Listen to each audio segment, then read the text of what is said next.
The Songhai Empire was the largest of the three prominent pre-colonial West African empires, Ghana, Mali, and Songhai.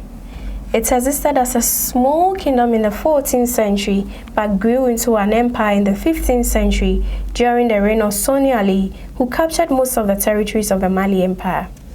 The Songhai Empire was located in what is today Mali, Cameroon, Chad, Niger, Guinea, Burkina Faso, Nigeria, Senegal, and Gambia along the Atlantic coast.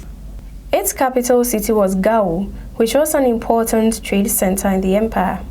Like its predecessors, the Ghana and Mali empires, the Songhai Empire also leveraged the trans-Saharan trade and earned massive revenues from it. However, unlike the Ghana and Mali empires, the Songhai Empire did not gain control of the gold mines of the southern coast of West Africa because the Portuguese established a commercial presence near these gold mines. Nevertheless, the empire had control over the gold fields of the Niger River, which provided it with a steady supply of gold. Songhai also took control of the salt mines of Tagaza, which belonged to the Mali Empire. This also provided Songhai with a great supply of salt. Apart from gold and salt, Songhai also traded in ivory. All these resources were bartered for textiles, horses, and other goods. The emperors of the Songhai Empire had the title Askia, meaning ruler.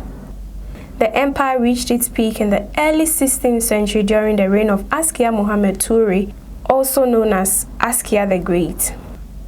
During this time, the empire grew so large that it is said to have covered an area larger than Western Europe. The Songhai Empire is therefore considered to be one of the largest empires of the ancient world. While Songhai Ali was said to have practiced both Islam and animism, Askia Muhammad was a devout Muslim, and he even made a pilgrimage to Mecca, where he was honored with the title the Caliph of Sudan.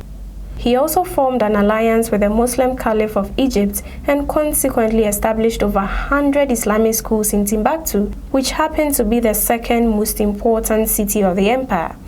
He also built several Islamic learning centers and mosques. Askia Muhammad imposed Islamic law on his subjects and appointed Islamic magistrates as heads of justice at Timbuktu and other towns. Regardless of these, the people in the hinterlands still practiced animism. In terms of architecture, advanced cities such as Timbuktu and Gao had houses built of stone. However, the rural population lived in mud and reed houses or tents. After the death of Askia Muhammad in 1528 CE, the Songhai Empire began to decline gradually due to power struggle, resulting in civil war. The Moroccans took advantage of the political unrest in the empire and invaded it in the late 16th century, leading to the fall of the last and largest of the three prominent empires to have sprung up in pre-colonial West Africa. What do you also know about the Songhai Empire? Tell us in the comment section below.